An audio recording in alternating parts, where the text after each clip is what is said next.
Hello guys, my name is Karen. I am the Muslim Reaver on Instagram. I feel like a lot of you guys are gonna come from there.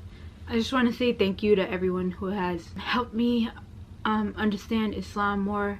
I don't have any Muslim physical friends around me, and the closest masjid is like 40 minutes away, so it's really hard for me to find a community, especially here in South Carolina. I don't see a lot of Muslims here, maybe because I'm more isolated, but yes, it's really hard for me. I can count on my hands how many Muslims physically I've seen here.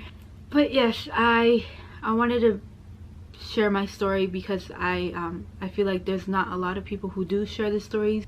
I converted in December 28th, 2020. Let's rewind 8 months before I took my Shahada. I wanted to get closer to God. The only way I knew how to get closer to God was to study the Bible. This story is going to be all over the place because I didn't take any notes. So hopefully I can get everything into this one video. But my parents are Christian. They aren't really devoted. I never really went to church. My family on my mom's side are really devoted. I have 2 uncles that are pastors, and I never really liked church. Especially because it was always in Spanish, and Spanish is my second language. It just goes in one ear and out the other, so I never really had the chance to really understand Christianity, the concept of it. So 8 months before I took my Shahada, I really wanted to get closer to God, so I decided to buy a Bible. Went to church, but because of COVID and all that stuff, I joined Elevation Church, which is a church in North Carolina. I live in South Carolina, but they would broadcast church online, so every Sunday, Saturday I would go to church, until one day this video popped up. It was a Muslim versus Christian debate. It was 2 hours. I kept delaying the video. It just kept popping up and popping up. I was like, why is YouTube recommending me this video when I'm just starting to get closer to God? But I gave the video a chance, looked at the video fully, and that's when I started to get doubt. It just made more sense. So I started looking more into Islam. People like Ali Dawah, Muhammad Hijab. Sorry if I'm speaking a little quieter. I think my dad just came home. Okay, yeah, it was just watching a lot of videos of Islam, me praying a lot. The only way I knew how to pray was, get on your knees, put your hands right here, pray at night. The one thing about me is that I always pray for guidance. I always prayed to God to lead me to the right path. And I always told him that I trusted him. Yeah, 8 months later, I took my Shahada. It wasn't a set time. I took my Shahada at midnight. I was crying.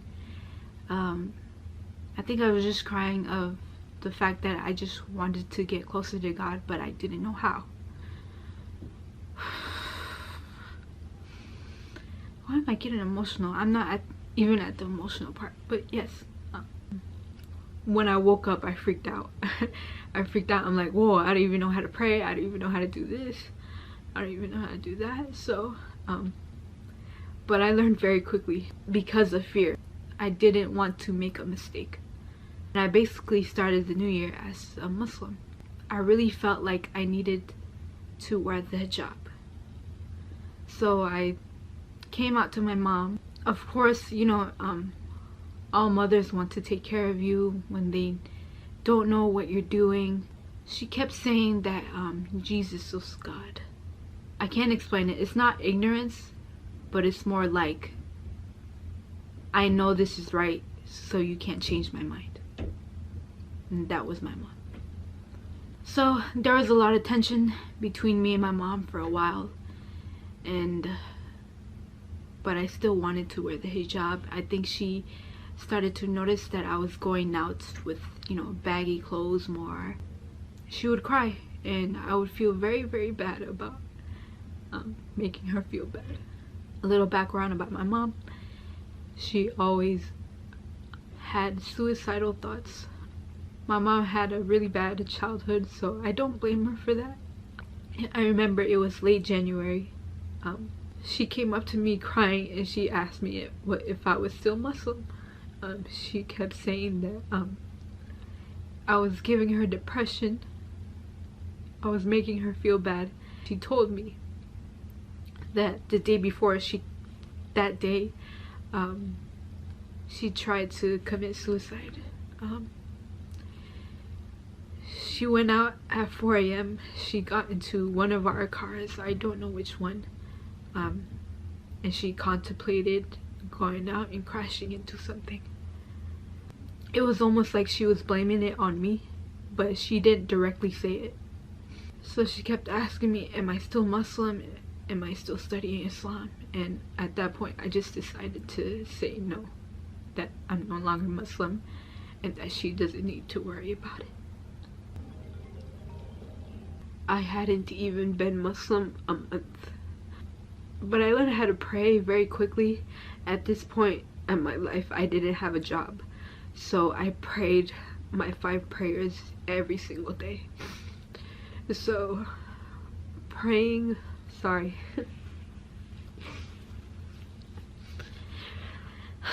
going from not praying to praying every day and trying to do good deeds for your parents, it was very overwhelming, very overwhelming. I don't remember if it was after or before my mom came up to me with you know, that, and I had to lie.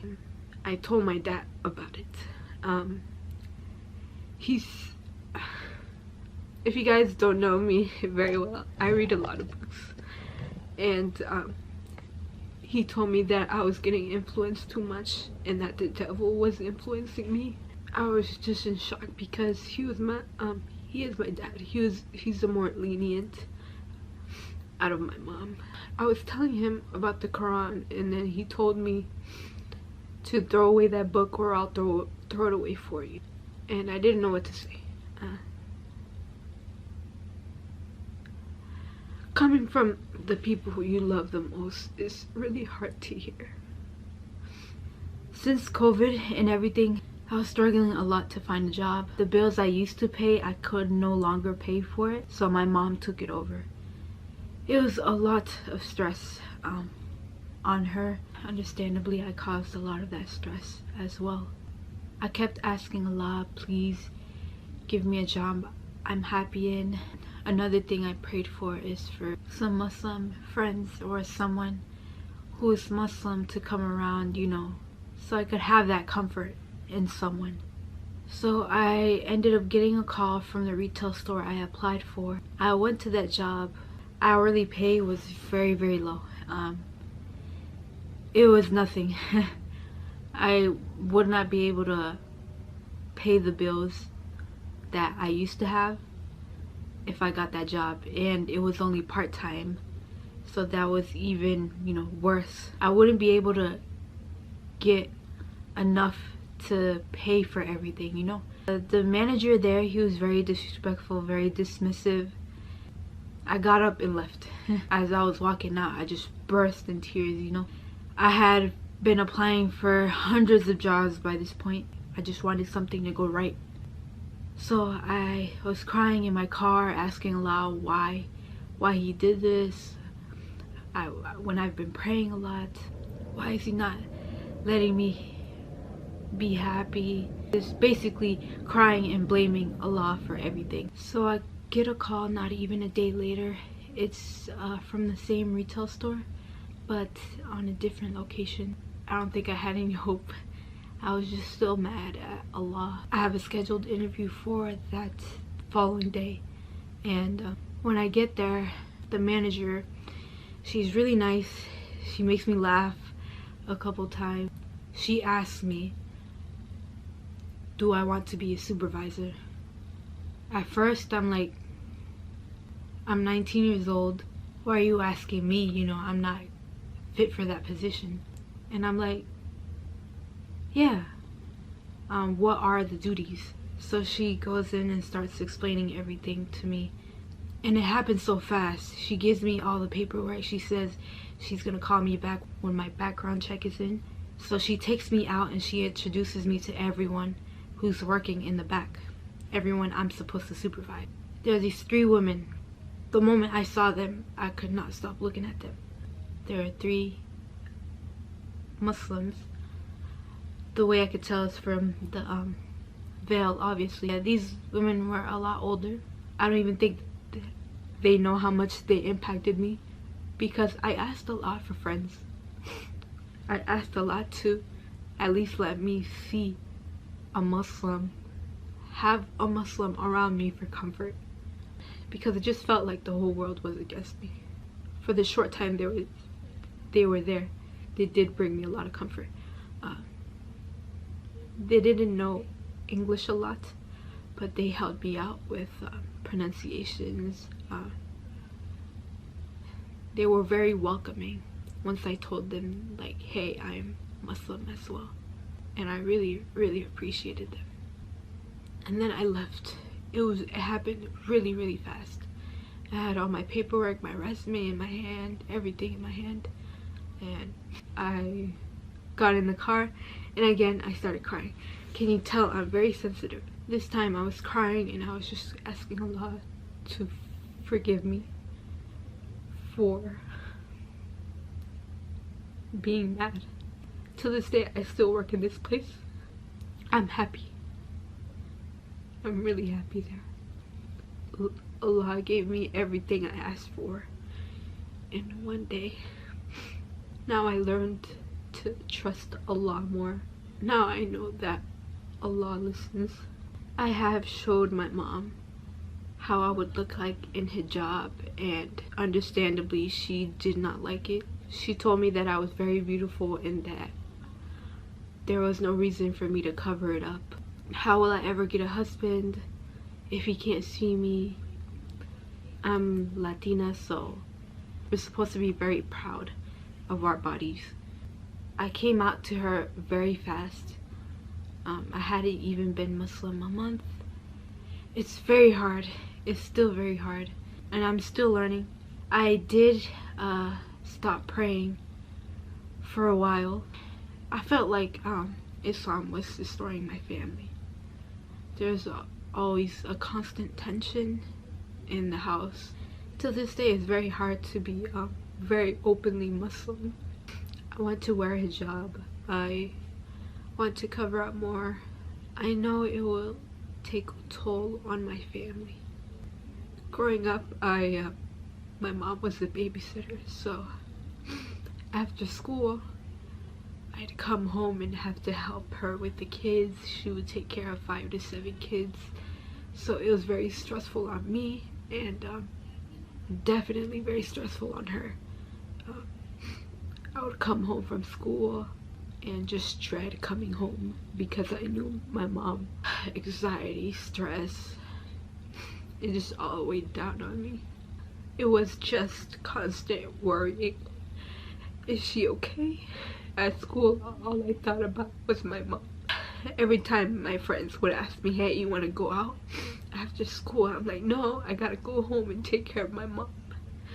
My mom, she's tried to kill herself multiple times. So when I told her I was Muslim and I saw how much it affected her, I just lied. And then just a few months later, I stopped praying. It just became very overwhelming for me. It's still very hard for me now because I don't have any Muslim physical friends around me. That's why I built the community that I have now. You guys have helped me a lot. I'm glad I can have someone to talk to online. I'm so happy that I'm able to ask anyone questions and be able to get the answers in seconds. I appreciate everyone who's DM'd me on Instagram, or anyone who has talked about their story as well, because I wish I could hear more stories about Muslim reverts like me who are still struggling. I feel like I have a lot to make up for. I didn't participate in Ramadan. I have started praying again, but I don't want to overwhelm myself. I wanted to do everything perfectly and I rushed myself. So it always felt like, is it Islam or is it my family?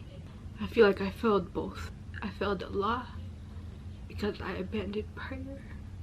I failed my parents for not being the perfect daughter, for not making them happy, for making them disappointed in me, for making them depressed, scared. For all the reverts out there, just keep praying, keep pushing. Allah is gonna test you. Allah tests the ones He loves. It's gonna be hard. Just don't rush things. Some people will not accept you for who you want to be. I am 20 years old. I'm still very young. My dream is to, have kids that are Muslim, and me being the first, Muslim family in my family. But yeah, to the born Muslims, don't take advantage.